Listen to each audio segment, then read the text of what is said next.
широко отворена уста. Не, по-добре първо на човека, после на...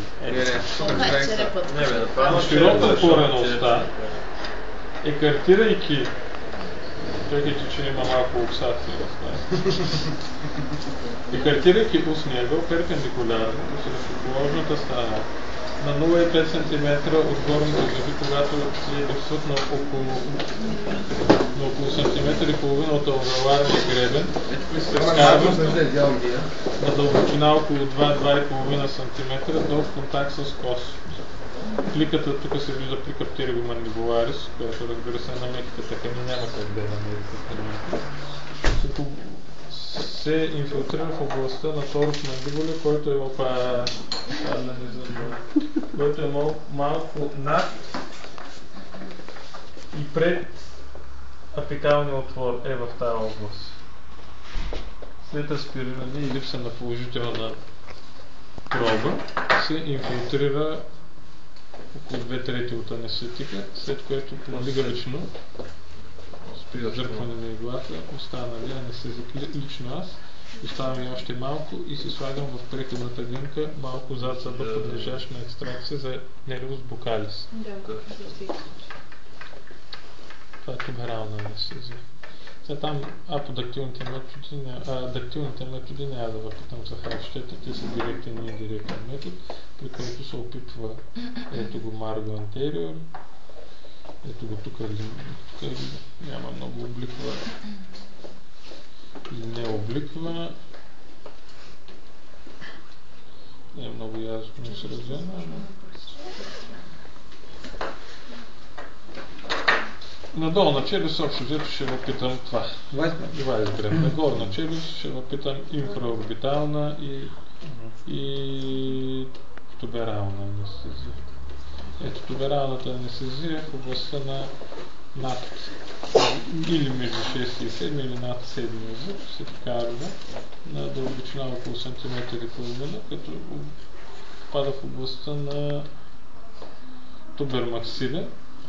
Тук се обезболява, тук има един плюсов венозор, затова задължително се аспирира, да не бъде наранен.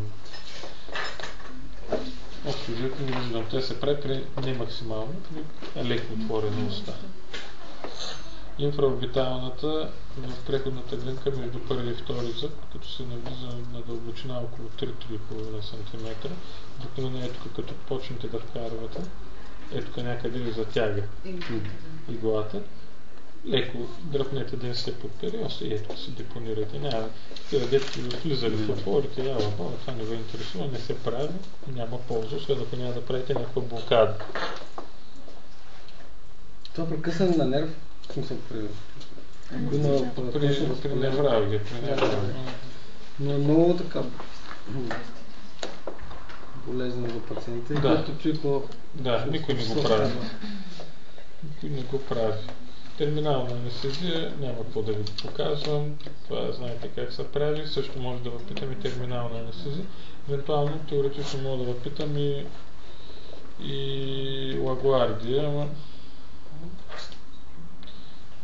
как да го покажеш то нямаме нито зъби на това, нито меки така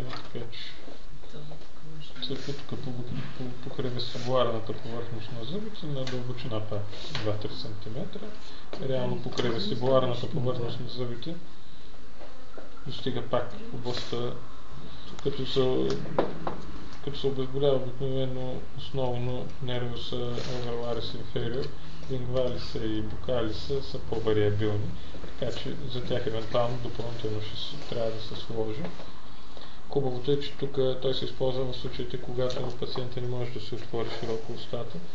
Примерно има възпалителен процес, но обикновено след като депонирате тук,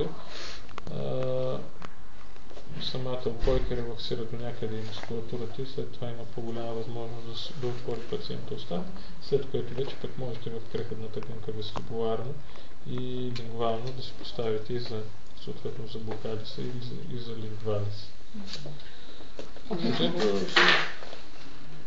Това е, смятам, че е много бързо, лесно и безпроблемно трябва да мине това практически. Инфраорбитална, екстраорална? Екстраорална. Интраоралните научете, екстраоралните никой няма да въпити. Как да покажа